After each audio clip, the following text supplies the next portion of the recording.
Bismillahirrahmanirrahim. Assalamualaikum warahmatullahi wabarakatuh. Innal hamdalillah nahmaduhu wa nasta'inuhu wa nastaghfiruhu wa nastahdihi wa natubu ilayh wa na'udzu billahi min shururi anfusina wa sayyiati a'malina.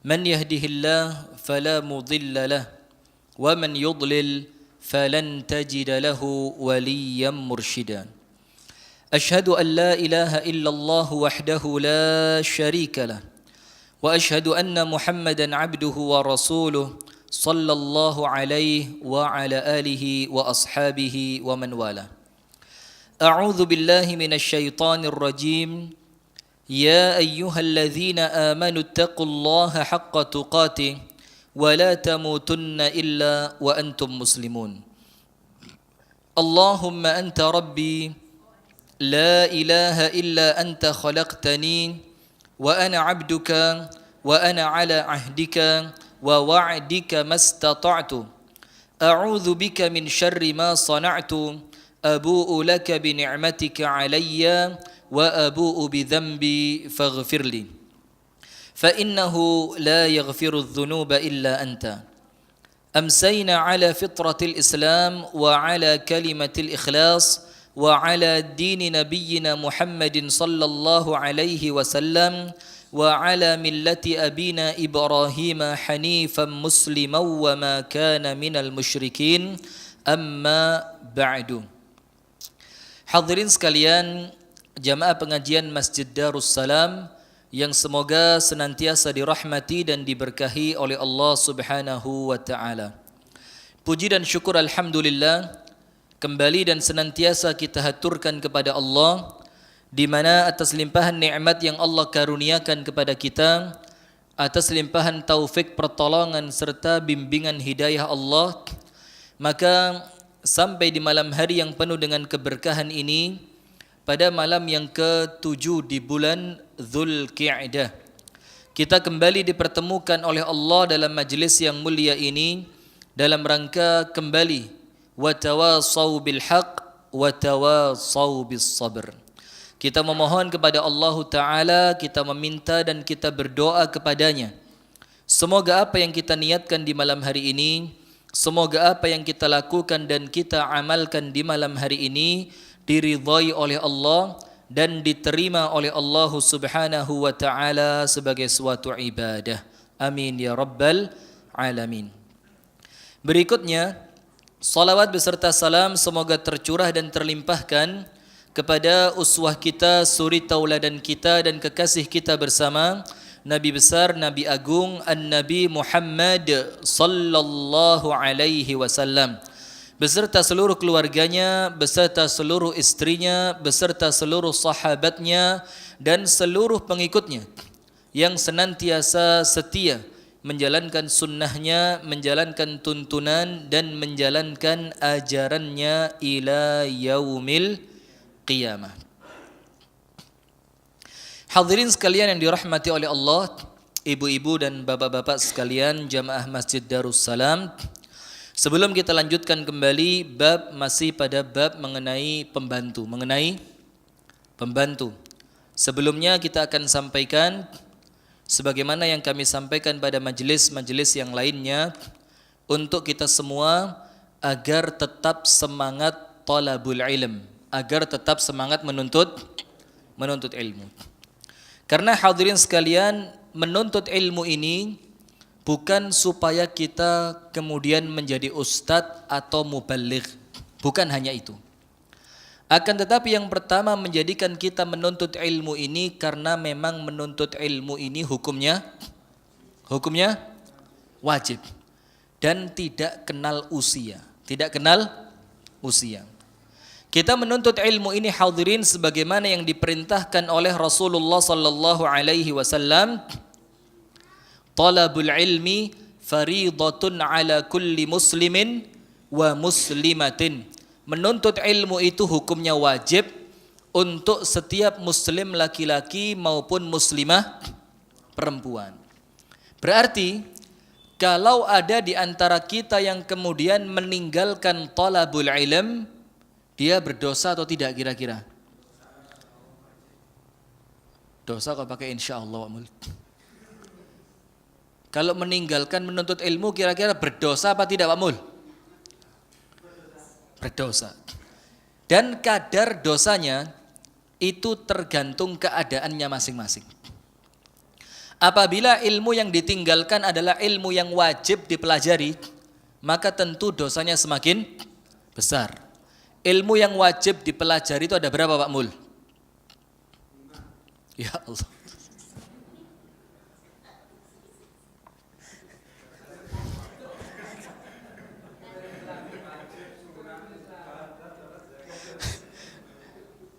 Itu rukun apa itu Pak Mul? Rukun Islam. Hati-hati Pak Mul, direkam Pak Mul. Nanti yang edit kesian, capek dia nanti kalau banyakan guyon ya Pak Mul. Enak aja beliau langsung bilang, berapa Pak Mul? 5 katanya. Kayak balonku ada 5 aja. Ilmu yang wajib dipelajari itu 3. Yang pertama ilmu tentang mengenal Allah Subhanahu wa ta'ala. Yang kedua ilmu yang mengenalkan kita terhadap agama Allah Subhanahu wa ta'ala. Dan ketiga ilmu tentang Rasulullah sallallahu alaihi wasallam. Maka itu hukumnya wajib. Maka untuk orang Islam yang wajib sholat, maka mempelajari hukum tentang sholat hukumnya juga wajib. Maka kalau ada orang Islam yang telah wajib untuknya tidak ngerti tata cara sholat, itu dosanya besar.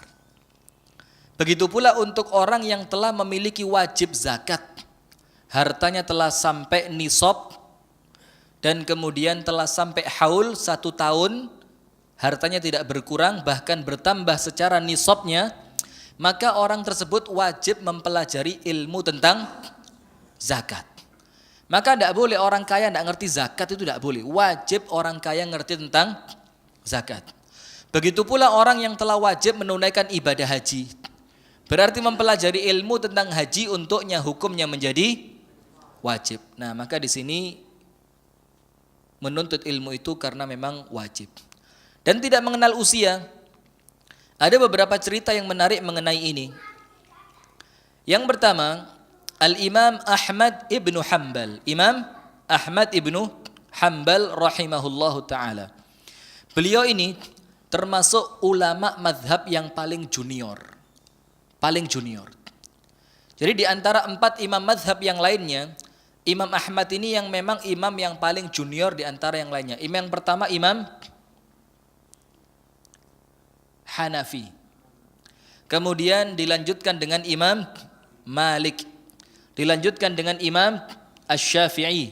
Baru yang terakhir Imam Ahmad ibnu Hanbal. Maka Imam Ahmad ini karena usianya yang junior, maka beliau ini juga mendapatkan keberuntungan. Beruntungnya apa? Beliau bisa menimbang-nimbang pendapat 3 ulama madhab yang sebelum beliau. Bagaimana Imam Hanafi memahami ini, bagaimana Imam Malik, bagaimana guru saya Imam Syafi'i, dan kemudian oleh Imam Ahmad tinggal dipilah-pilih saja bagaimana hadisnya, bagaimana tata cara istinbat hukumnya, sehingga pendapatnya Imam Ahmad ini yang paling diuntungkan karena apa? Beliau memiliki 3 guru yang luar biasa hebatnya. Nah, dengan kemampuan Imam Ahmad yang luar biasa ini, seorang imamnya kaum muslimin, bahkan beliau imam dalam ilmu hadis, itu tetap kemana-mana Imam Ahmad bin Hanbal ini membawa mihbarah. Mihbarah itu artinya apa? Pak Didin, Pak Mul, Bang John, Syekh Abdul Qadir Al-Jailani, mana? Oh, enggak ada. Mihbarah ini artinya tempat tinta. Jadi kalau orang zaman dulu kan mau nulis itu dicelup dulu kan. Nah, mihbarah ini namanya tempat tintanya, itu mihbarah. Nah, kebiasaannya Imam Ahmad ibnu Hanbal itu kemana-mana membawa mihbarah. Sampai suatu hari ada orang yang kemudian merasa takjub dengan apa yang dilakukan oleh Imam Ahmad. Dia bertanya, ya Imam Ahmad, kamu ini imamnya kaum muslimin, kamu punya ilmu dengan apa yang telah kamu capai, begitu tinggi ilmu kamu, tapi kenapa kok kemana-mana masih tetap membawa mihbarah, tempat tinta tadi? Lalu sampai kapan kamu akan terus-menerus membawa tempat tinta? Sampai kapan? Apa jawabannya Imam Ahmad? Ma'al mihbarati ilal maqbarati. Aku akan terus membawa mihbarah ini sampai aku masuk ke dalam kuburan. Itu menunjukkan apa? Menunjukkan manusia sekelas Imam Ahmad Ibnu Hanbal rahimahullahu ta'ala saja itu tetap kemana-mana membawa alat tulis. Karena beliau harapkan ketika beliau mendapatkan satu faidah ilmu bisa langsung dicatat. Lah kita kemana-mana tidak pernah bawa pulpen. Pengajian saja ya bondo ini tok ya. Tapi alhamdulillah sudah ada ini sekarang kan. Kalau ada perlu-perlu tinggal dibuka saja rekamannya beres, ketemu lagi sudah. Atau bawa handphone juga boleh. Tapi jangan balas WhatsApp Pak Anto ya. Bawa handphone ini untuk kemudian menulis faidah. Itu Imam Ahmad bin Hanbal. Suatu hari yang lainnya diceritakan oleh Muhammad ibnu Ismail. Itu Muhammad ini menceritakan bapakku yang bernama Ismail suatu hari ada di kota Irak. Di kota Irak, Baghdad, negeri Irak. Kemudian melihat Imam Ahmad ini lari-larian bareng anak kecil. Jadi anak kecil lari itu gerutuk-gerutuk gitu. Ternyata di belakangnya ada Imam Ahmad. Dikira si Ismail ini Imam Ahmad ingin bermain-main sama anak kecil. Dikira mungkin ada layangan foto atau apa gitu, berlayangan bareng-bareng. Sambil apa? Sambil sandalnya dicincing, sandalnya dipegang, sarungnya diangkat biar larinya bisa kencang. Kemudian Ismail tadi mengatakan, "Ila mata ma'as sibyan?" Imam Ahmad, sampai kapan kamu itu mau lari-larian bareng anak kecil ini? Dia tidak tahu ternyata Imam Ahmad lari bersama anak kecil tadi bukan ingin main-main, tapi ternyata apa? Ada salah seorang ulama hadis yang datang di Baghdad. Maka Imam Ahmad tidak mau ketinggalan belajar ilmu kepada ulama hadis itu, tidak mau ketinggalan dan tidak mau kalah sama anak kecil-kecil tadi. Maka ketika anak kecil tadi mendatangi ulama hadis tadi, Imam Ahmad dengar, maka Imam Ahmad ikut lari bersama anak kecil bukan untuk main-main tapi untuk mengambil ilmu hadis. Maka ketika Imam Ahmad dipanggil, ditanya, "Ila mata ma'as sibyan?" Sampai kapan kamu mau lari-larian sama anak kecil ini? Apa jawabannya Imam Ahmad? Ilal maut, sampai mati. Bayangkan, ini menunjukkan bagaimana semangatnya Imam Ahmad menuntut ilmu. Kemudian Abdullah bin Mubarak ini seorang imam di zamannya, ulama ahli agama di zamannya. Ahli agama, ahli ibadah, ahli zuhud dan ahli jihad, semuanya lengkap. Abdullah bin Al-Mubarak rahimahullahu ta'ala. Abdullah bin Mubarak suatu hari ditanya, "Ila mata tatlubul ilma?" Sampai kapan kamu akan terus-menerus menuntut ilmu?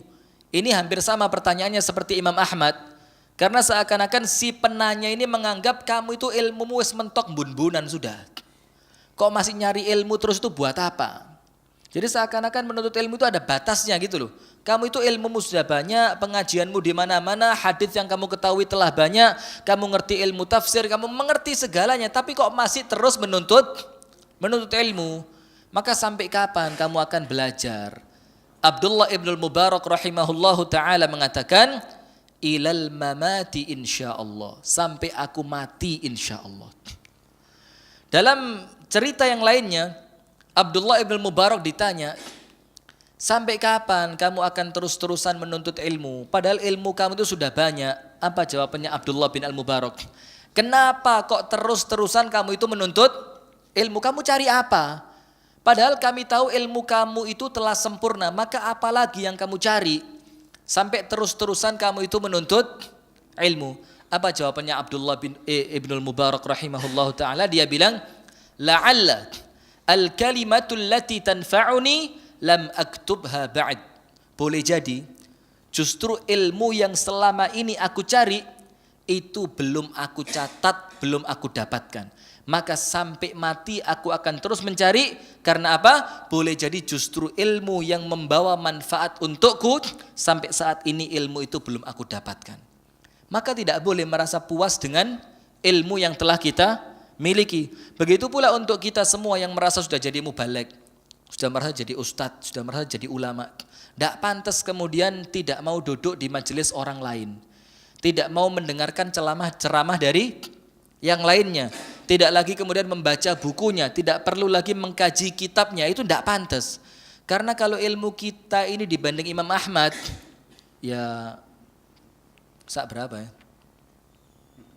Sak pucuk idom mungkin tidak ada ya. Nah maka oleh sebab itu terus kita cari ilmu, karena cari ilmu ini termasuk beribadah kepada Allah. Ini termasuk apa? Termasuk ibadah. Dan kita diperintahkan ibadah sampai kapan? Sampai kapan? Sampai mati. Wa'bud rabbaka hatta ya'tiyakal yaqin. Sembahlah Allah, beribadahlah kalian semua kepada Allah sampai kematian itu datang menjemput kalian. Maka ndak ada ceritanya, ala wis tuwek golek ilmu te gawe apa maneh dilungkas matek lho. Ndak ada itu. Karena justru kita menuntut ilmu ini karena ibadah. Justru karena menuntut ilmu ini ibadah, maka tidak ada berhentinya. Walaupun mungkin di majelis seperti ini kita mungkin tidak mendapatkan manfaat secara ilmu, boleh jadi tidak dapat. Tapi keutamaan-keutamaan yang lainnya insya Allah kita dapatkan. Hadirin sekalian, Nabi Musa alaihi salam. Apa gelarnya Nabi Musa itu apa?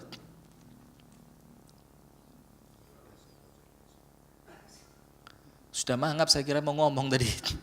Apa Pak Mul? Tidak apa-apa, keliru ya biasa. Apa Pak Mul? Senyumannya menggoda sekali. Apa ada yang tahu gelarnya Nabi Musa? Cerdas ya, sangat cerdas seorang nabi kan? Sangat cerdas. Nabi Musa itu kan senantiasa bisa berbicara langsung kepada Allah. Maka gelarnya apa? Kalimullah, yang diajak berbicara secara langsung oleh Allah. Kalim. Kalim itu artinya yang diajak berbicara. Berarti kalimullah yang langsung diajak berbicara oleh Allah. Maka ilmunya luar biasa. Karena ada sesuatu yang perlu ditanyakan, langsung bertanya kepada Allah, dan oleh Allah subhanahu wa ta'ala pertanyaannya akan langsung dijawab. Itu pun masih merasa perlu menuntut ilmu kepada seorang manusia yang bukan nabi. Padahal Nabi Musa ini nabi, tapi sama Allah disuruh cari ilmu kepada Khidir, yang para ulama berbeda pendapat. Khidir ini nabi atau bukan? Akan tetapi para ulama sebagian mengatakan Khidir ini sekedar manusia solih di zamannya, orang yang solih, bukan seorang nabi. Akan tetapi Nabi Musa mengatakan apa? Hal attabi'uka ala an tu'allimani mimma 'ullimta rusyda. Khidir, boleh enggak saya ikut sama kamu? Untuk apa? Supaya kamu ajarkan kepadaku ilmu yang selama ini kamu tahu tapi aku belum tahu. Itu Nabi Musa masih kepingin belajar. Maka semua para nabi oleh Allah subhanahu wa ta'ala diperintahkan untuk minta tambahan ilmu kepada Allah. Tidak suruh minta tambahan harta, tidak disuruh meminta tambahan umur, tidak suruh meminta tambahan jabatan, akan tetapi diperintahkan sama Allah untuk minta tambahan ilmu. Allah katakan apa? Wa qur rabbi zidni ilma. Ya Allah, tambahkan kepadaku ilmu. Itu menunjukkan apa? Menunjukkan keutamaan menuntut ilmu yang sangat luar biasa. Itulah hadirin sekalian, agar kemudian semangat kita menuntut ilmu ini terus terjaga. Karena tidak harus orang yang belajar tiap hari sampai bertahun-tahun harus jadi ustadz, yang tidak harus. Karena tidak semua orang memiliki kesempatan untuk menyampaikan apa yang telah dia miliki. Akan tetapi kita menuntut ilmu ini untuk supaya ibadah kita kepada Allah menjadi sempurna. Karena beribadah itu wajib, maka menyempurnakan ibadah ini juga wajib, dan ibadah itu tidak akan sempurna kecuali atas landasan ilmu. Kita lanjutkan hadirin sekalian yang dirahmati oleh Allah Subhanahu wa taala. Ibu-ibu bisa difahami ibu-ibu ya? Ibu-ibu. Faham Bu? Bu? Faham ibu-ibu? Ada apa enggak ibu-ibu? Ada. Ngantuk. Oh, insyaallah faham ya, mudah-mudahan faham ya. Kalau enggak faham kok kebangetan gitu loh ya. Kelihatannya serius tapi enggak faham gitu. Kita lanjutkan hadirin sekalian yang dirahmati oleh Allah pada bab yang berikutnya, yaitu bab adabil khadim, bab memberi pelajaran kepada pembantu. Memberi pelajaran kepada pembantu. Akan tetapi perlu kita fahami agar kemudian nanti tidak salah faham.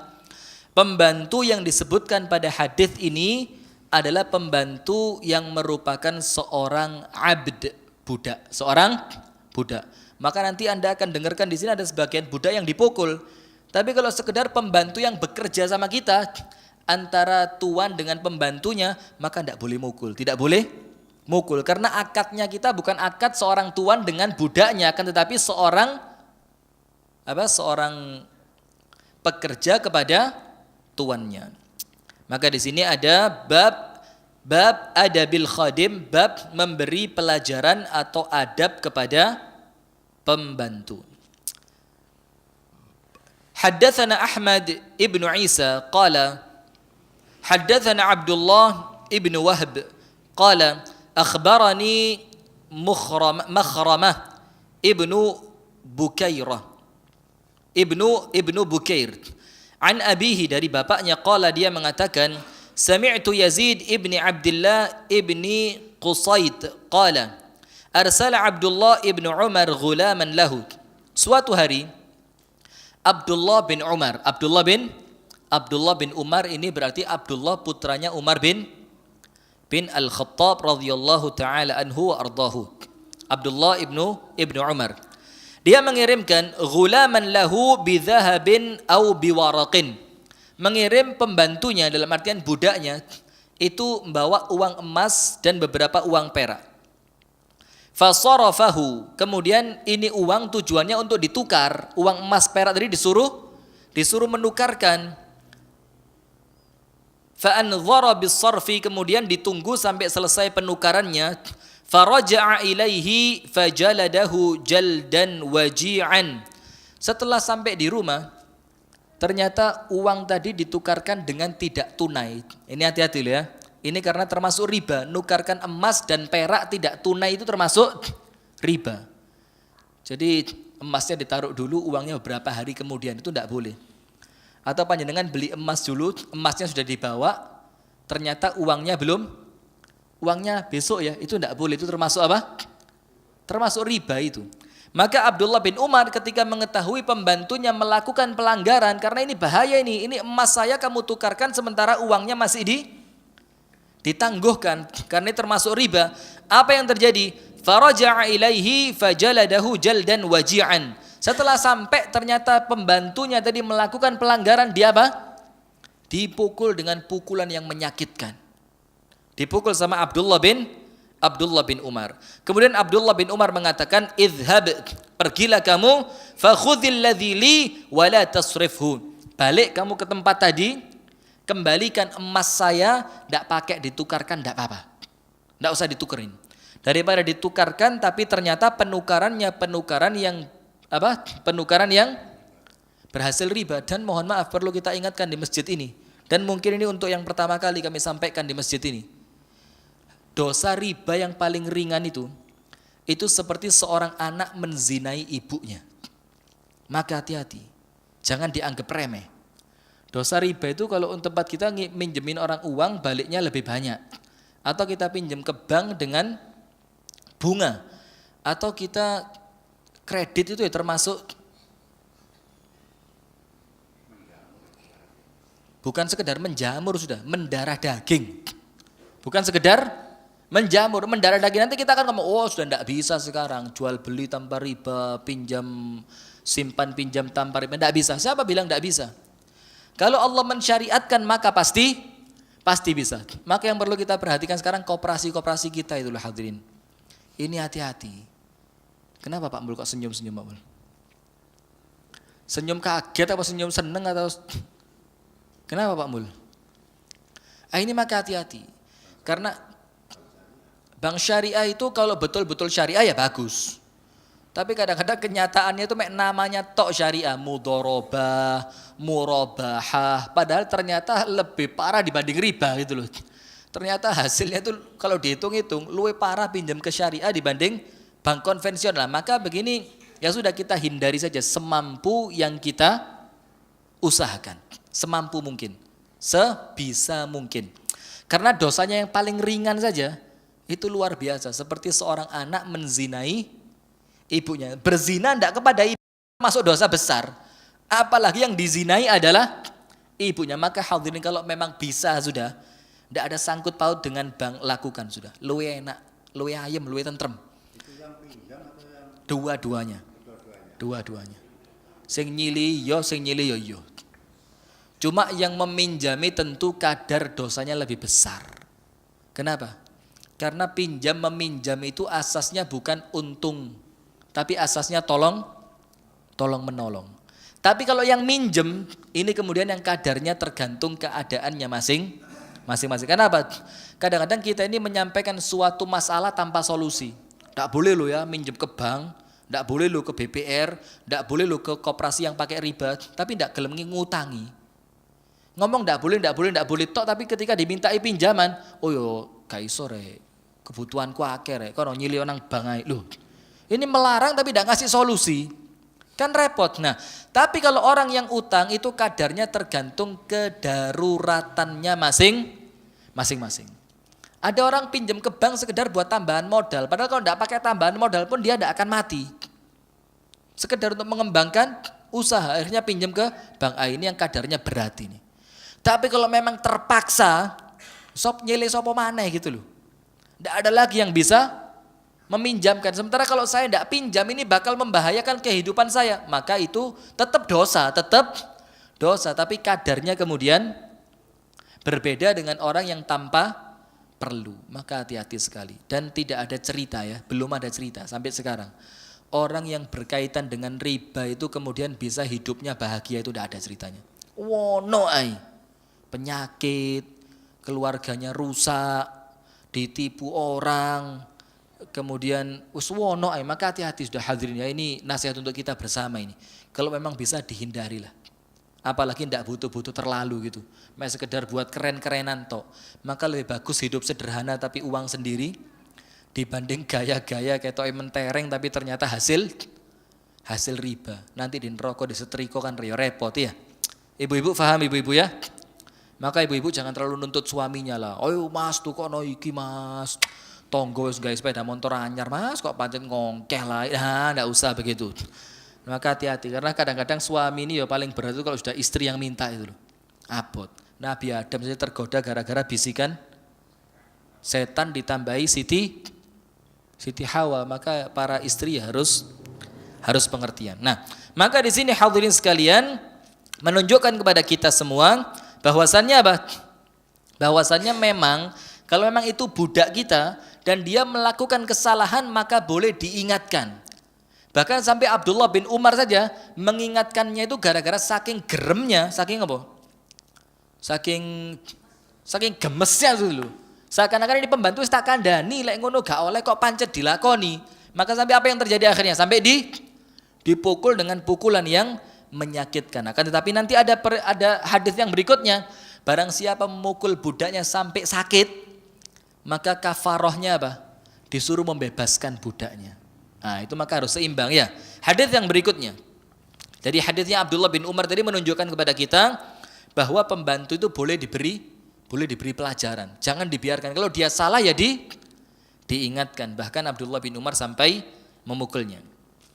Hadis yang berikutnya, An Abi Mas'ud qala, dia mengatakan, Abu Mas'ud dia mengatakan, kuntu adribu ghulaman li, suatu hari aku memukul budakku, fasami'tu min khalfi sautan, ternyata setelah aku pukul budakku tadi di belakangku aku mendengar suara, aku dengar suara itu mengatakan, i'lam Aba Mas'ud, ketahuilah Abu Mas'ud,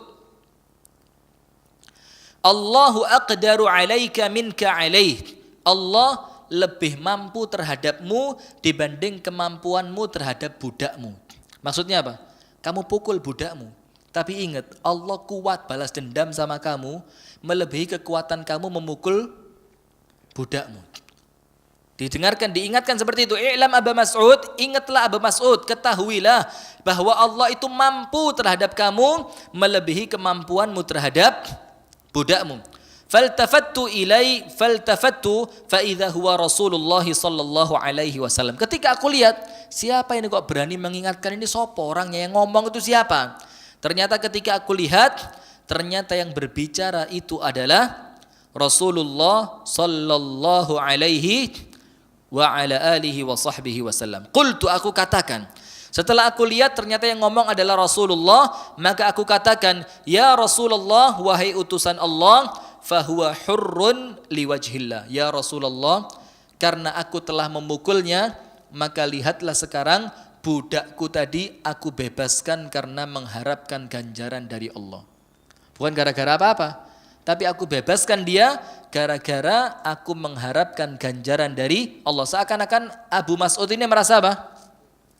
Merasa menyesal, dia merasa bersalah karena dia telah memukul budaknya yang seharusnya itu tidak boleh dilakukan. Maka apa yang terjadi? Abu Mas'ud membebaskan budaknya sebagai tebusan dari perasaan bersalahnya, yaitu Abu Mas'ud.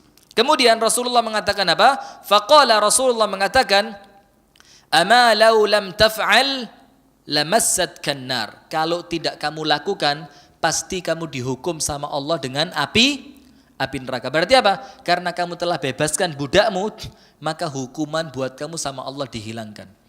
Tapi kalau kamu tidak bebaskan budakmu tadi, maka nanti di hari kiamat kamu akan disentuh oleh api neraka. Dalam artian apa? Walaupun ibadahmu banyak, gara-gara kamu mukul budakmu ini, mukulnya kamu kepada budakmu ini bisa menyebabkan kamu masuk ke dalam neraka. Lu bayangkan. Maka tidak boleh sembarangan ya. Tidak boleh sembarangan. Bab yang berikutnya. Bab la taqul qabbahallahu wajhah. Bab dilarangnya seorang itu mengatakan semoga Allah memperburuk wajahmu. Nah ini hinaan semacam ini itu ada pada kebiasaan orang-orang Arab jahiliyah zaman dulu, Pak Mul. Jadi orang-orang Arab jahiliyah zaman dulu itu kalau tidak suka sama orang itu ada kebiasaan mereka itu ngomongnya apa? Qabbahallahu wajhak, semoga Allah memperburuk wajahmu. Nah, itu ucapan yang dilarang. Tidak boleh menghina orang lain karena kemarahan kita sampai akhirnya kita itu mengucapkan ucapan yang tidak baik, yang buruk. Semisal ucapan semoga Allah memperburuk wajahmu. Haddatsana Hajjaj qala haddatsana Ibnu Uyainah an Ibni Ajlan an Sa'id an Abi Hurairah anin Nabi sallallahu alaihi wasallam qala, Rasulullah sallallahu alaihi wasallam bersabda, la taqulu, janganlah sampai kalian mengucapkan qabbahallahu wajhah, semoga Allah subhanahu wa ta'ala memperburuk wajahnya. Itu dilarang, berarti hukumnya menjadi haram. Kemudian hadis yang berikutnya mengatakan, sama dari Abu Hurairah radhiyallahu ta'ala anhu arda, dia mengatakan, la taqulanna, janganlah salah seorang di antara kalian sekalipun jangan mengucapkan qabbahallahu wajhak, semoga Allah memperburuk wajahmu. Wa wajha man ashbah wajhak, dan wajah yang menyerupai wajahmu. Fa innallaha khalaqa Adam ala suratihi, karena Allah subhanahu wa ta'ala menciptakan Nabi Adam sesuai dengan bentuknya. Nah maksudnya begini, maksudnya dilarang kita itu mengucapkan kepada orang lain semoga Allah memperburuk wajahmu, atau semoga Allah memperburuk wajahnya. Wajahnya berarti orang ketiga. Semoga Allah memperburuk wajahnya gitu. Tidak diajak ngomong, tapi ternyata kita lihat ada orang itu yang kemudian tingkah polanya itu tidak kita suka. Akhirnya walaupun dia orang ketiga, kita ucapkan apa? Semoga orang semacam dia itu mukanya sama Allah diperburuk. Kenapa tidak boleh? Karena Rasulullah bersabda, karena Allah menciptakan Nabi Adam itu keadaannya serupa dengan keadaannya seperti kita ini. Maksudnya apa? Postur wajahnya itu sama ya, ada hidungnya, ada matanya, ada alisnya, ada mulutnya, ada pipinya, ada telinganya. Berarti apa? Berarti seakan-akan Kalau kita mengatakan semoga Allah memperburuk wajahmu, itu kita menghina ciptaan Allah yang berupa Nabi Adam. Seakan-akan kalau kita mengucapkan semoga Allah memperburuk wajahmu, itu seakan-akan mencerminkan kita ini apa? Kita ini menghina ciptaan Allah, yaitu Nabi Adam. Itu tidak terlalu penting, walaupun juga ini termasuk ilmu, akan tetapi tidak ada dalam kehidupan kita sehari-hari. Nah, yang penting yang ini sekarang, bab liyajtanibil wajha fi dharb. Tidak boleh orang itu mukul kepala, mukul muka, tidak boleh. Nah, maka hati-hati. Kalau Anda mendidik Pak Mul atau yang lainnya, pada guru-guru ini termasuk orang tua kepada anaknya, itu nguaplok itu tidak boleh. Mukul wajah tidak boleh. Baik dari belakangnya, depannya, sampingnya, atau bagian manapun. Kepala haram dipukul. Maka kalau marah sama orang, silakan pukul, tapi jangan kepalanya, pahanya, atau mungkin kakinya, atau mungkin tangannya. Itu masih kalau memang dibutuhkan itu terkadang boleh. Tapi kalau kemudian powok gitu, atau pakai melempar sesuatu menggunakan apa? Menggunakan alat. Zaman saya masih SD dulu, saya ingat sekali Pak Amri. Itu guru-guru kalau marah itu ngelempar penghapus itu ke kepala itu. Tapi zaman dulu ya alhamdulillah tidak ada orang tua lapor polisi, itu tidak ada. Zaman sekarang ini orang tua saya dijewit tok baru kelihatan dikit gosong itu lapor polisi. Zaman saya dulu saya ingat Burin Pak Amri. Itu kalau nyubit itu, waduh itu gosongnya tidak cuma satu. Bisa sampai 3, bisa sampai 4 itu. Apalagi seragam anak SD zaman dulu kan yang negeri itu kan pendek semua, cekak-cekak. Maka kalau jewit itu tidak pakai penghalang sudah. Lo langsung kena kulit, ketemu kulit itu. Koek ini, waduh mulai itu. Dan zaman dulu kalau kita seperti itu kelihatan, tidak berani nunjukkan ke orang tua, ditambahi di omah. Kalau konangan habis dipukul sama guru, sampai rumah ditanya kena apa? Mesti macam-macam ini. Kalau tidak garap PR atau mungkin diberitahu kurang ajar atau ngomongnya bahasa, ya tidak boleh. Olahraga seperti tinju itu olahraga yang dilarang. Olahraga yang dilarang. Nanti pertanyaan belum.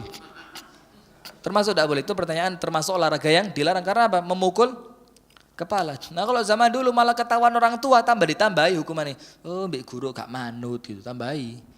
Tapi sekarang tidak tahu ya kenapa kok lapor HAM segala macam, ya Allah. Maka kesian guru-guru zaman sekarang ini ya. Bukan gurunya toh yang kesian, ya muridnya yang kesian, jadi ngalem-ngalem gitu loh ya. Jadi sakarepe dhewe tidak bisa diatur. Maka dilarang memukul wajah. Nanti ini termasuk bukan cuma manusia, hewan pun dilarang dipukul di wajahnya. Maka sampai kalau narik sapi gitu, sapi ini kurang ajar kan dia pok gitu, tidak boleh. Wajahnya tidak boleh. Pantatnya boleh, dipukul pantatnya atau perutnya atau apa, tapi tidak boleh mukul wajah. Karena wajah ini sesuatu yang dianggap kemuliaan, betul tidak? Betul, maka orang Arab itu kalau nyium-nyium dahinya itu. Kalau memuliakan gurunya, tapi itu dicium apanya? Baduknya ini. Maka orang Jawa itu kan paling anti dipegang. Waduh, tidak boleh pegang kepalanya. Sampai dan itu ya termasuk sunnah itu, tidak boleh karena memang menyakiti kepala itu dilarang. Rasulullah sallallahu alaihi wasallam bersabda dari hadis Abu Hurairah radhiyallahu taala anhu ardahu, dia mengatakan Rasulullah bersabda qala idza daraba ahadukum khadimahu falyajtani bil wajha. Apabila salah seorang di antara kalian memukul budaknya, pembantunya, maka jangan sampai mendekati wilayah kepala, tidak boleh. Termasuk ayam juga tawok gitu pukul, tidak boleh. Tidak boleh. Hayo, siapa itu hayo? Tidak boleh ya, maka ini pelajaran buat kita semua. Dalam hadis yang berikutnya dari Jabir ibnu Abdullah, dia mengatakan marran Nabiyyu sallallahu alaihi wasallam, suatu hari Rasulullah sallallahu alaihi wasallam lewat bidabbatin, pada suatu binatang ternak. Dabba itu ya boleh jadi kuda, boleh jadi keledai, boleh jadi kuda, keledai atau onta. Dabba itu yang bisa ditunggangi itu, yang bisa ditunggangi. Kalau sapi sepertinya tidak umum ditunggangi di zaman itu ya. Himar, bighal, kuda, onta itu hewan tunggangan. Qad wusima yudakhinu min khirahu, man khirahu. Ternyata Rasulullah lewat binatang tunggangan tadi, binatang tunggangan itu dikasih cap dengan besi panas ditempelkan di wajahnya. Jadi yang dicap itu bukan perutnya atau lehernya atau bokongnya, pantatnya, tapi yang dicap adalah wajahnya dengan menggunakan besi panas. Kemudian Rasulullah sallallahu alaihi wasallam bersabda, karena Rasulullah melihatnya, la'anallahu man fa'ala hadza. Semoga Allah melaknat orang yang melakukan perbuatan semacam ini. Hati-hati. Ngecap di bagian wajah atau memukul binatang pada wajahnya. Hati-hati, itu termasuk yang dilaknat oleh Allah Subhanahu wa taala. La yasimanna ahadun al-wajha wa la yadribannahu. Jangan sekalipun salah seorang di antara kalian itu memberi tanda ngecap pada bagian wajah, atau janganlah salah seorang di antara kalian sekalipun yadribannah, memukul pada bagian wajah. Berarti ini umum untuk manusia maupun binatang. Ini pelajaran 1400 tahun yang lalu. Ini Rasulullah sudah ngajari adab, bukan sekedar kepada manusia tapi juga kepada binatang. Lah kok zaman sekarang orang Islam diajari ilmu HAM, itu ilmu apa itu? Ya seakan-akan nguyai segoro ini. Cuma kadang-kadang memang orang Islamnya tidak mau belajar sih ya. Jadi tidak ngerti gitu. Kalau kita belajar dari dulu tentang hadis dan adab Rasulullah sallallahu alaihi wasallam, maka kita akan mengerti bagaimana tata cara Rasulullah sallallahu alaihi wasallam memperlakukan sesama manusia maupun binatang. Sampai Rasulullah bilang apa? Kalau mau nyembelih binatang, ini kan dekat kurban ya, disuruh apa? Disuruh mempertajam itu pisaunya. Dan ini untuk kita Pak Wandoyo, kalau bisa lah ya, kalau memungkinkan, dan mudah-mudahan bisa dan memungkinkan, itu tidak boleh saling melihat. Jadi sapi yang mau disembelih itu dijauhkan dari temannya. Nah itu kalau memungkinkan ya, cuma seharusnya bisa memungkinkan itu. Tinggal kasih tabir atau apa gitu kan bisa ya. Karena kan kesian ya, dia lihat waduh teman seperjuangan rek di sebelah ini. Saya sebentar lagi sama gitu. Apalagi cara menjatuhkan sapinya itu dengan cara yang kan yolek memang pelan-pelan tidak bisa gitu loh. Mau gimana lagi? Akhirnya dengan cara yang sampai beluak gitu. Temennya kelihatan, aduh temanku seakan rek mari gentenan aku gitu. Lah, itu kan kesian itu. Maka adabnya begitu. Pisaunya dipertajam, kemudian yang dapat giliran berikutnya itu semaksimal mungkin jangan sampai ngelihat. Nah, itu ya harus kita amalkan Pak Wandoyo, harus diamalkan itu. Walaupun kalau kita ngikutin tukang boleng itu ya kurang ajar, karena tukang boleng golek cepet gitu loh. Kadang-kadang itu sapi belum sempat mati, wes dikuliti, haram hukumnya, tidak boleh. Dan boleh jadi dagingnya menjadi haram, itu bisa begitu. Ditunggu sampai betul-betul mati. Tukang bolengnya tidak mau, tidak usah dibayar. Kita datangkan dia untuk dibayar kok. Kita minta tolong sama dia, kita bayar dia. Lah masa dia yang ngatur? Wah, lek ngenteni mati yo kesuwen loh. Lek gak gelem sampean nyoba gitu. Gorok itu belum sampai selesai dikuliti, tidak boleh. Tunggu sampai mati. Tunggu sampai mati, betul-betul mati baru dikuliti. Karena kita lihat beberapa kali di masjid kita seperti itu. Tapi alhamdulillah tahun lalu sudah bagus, alhamdulillah. Mudah-mudahan tahun ini bisa ditingkatkan. Tunggu sampai mati dan temennya tidak boleh sok kepingin tahu rek ya apa ya belai koncoku gitu, tidak usah, nanti kesian dia ya.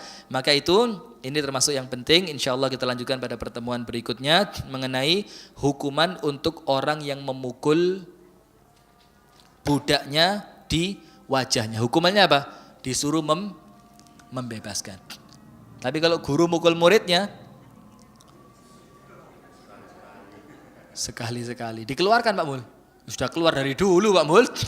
Ini mungkin Pak Amri tidak bisa jadi seperti sekarang. Zaman dulu mukul biasa Pak Amri ya. Saya ingat sekali Pak Amri dipukul Pak Mahfud dulu. Masya Allah. Itu sampai di telinga saya bunyi nguing. Tapi memang kurang ajar, salah gitu loh. Ya memang kita ngakui kita salah. Pukul itu langsung pawak gini. Sambil kayak ngotot. Astagfirullah, ghibah lagi. Astagfirullahaladzim. Sudah yang mudah-mudahan ada manfaatnya. Subhanakallahumma wa bihamdika asyhadu an la ilaha illa anta astaghfiruka wa atubu ilaik. Assalamualaikum warahmatullahi wabarakatuh.